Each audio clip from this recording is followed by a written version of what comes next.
Chapter 6, Mishnah 6. This Mishnah, like the previous one, discusses what rights are included when one has a path that passes through the property of a neighbor. This Mishnah deals with a path that goes through a neighbor's vegetable garden and explains that what is included in the right-of-way depends on whether the path goes through the middle of the neighbor's garden or its side. If someone has a vegetable garden behind the vegetable garden of his fellow, and the owner of the outer garden agreed to give the owner of the inner garden a path to it through the middle of his own garden, he, the owner of the inner garden, may enter only during the time when it is normal for people to enter, during the day, and he must leave when it is normal for people to leave. And he may not use the path to bring merchants into the garden to buy his vegetables, but rather he must bring the vegetables to the merchants. Nor may he enter the fellow's garden using the path in order to cut through his own garden and then enter another field that is on the other side of his garden. Since the owner of the outer garden gave him a path through the center of his own field, it is understood that he may use it only when it is necessary for the garden itself, not for other uses like shortcuts.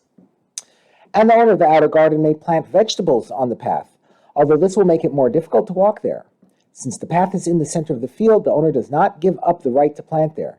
He just agreed to let the owner of the inner garden walk there to reach his garden. The law is different when the path is not in the center of the garden. But if a path was given to him on the side of the field by mutual agreement, that is, they both agreed that the path would run along the side of the outer garden, then he may enter whatever he wishes, and he may leave whenever he wishes, and he may also bring merchants into the garden using the path.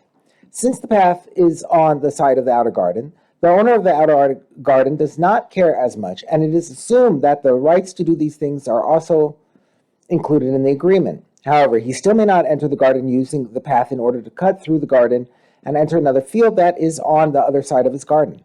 Even though the path is on the side of the field, he still does not have the right to use it for something that is unrelated to the garden itself. And neither this one nor that one may plant on the path. The owner of the outer garden may not plant on the path because it is not in the center of his field, and the owner of the inner garden may not plant on it because it is not his land.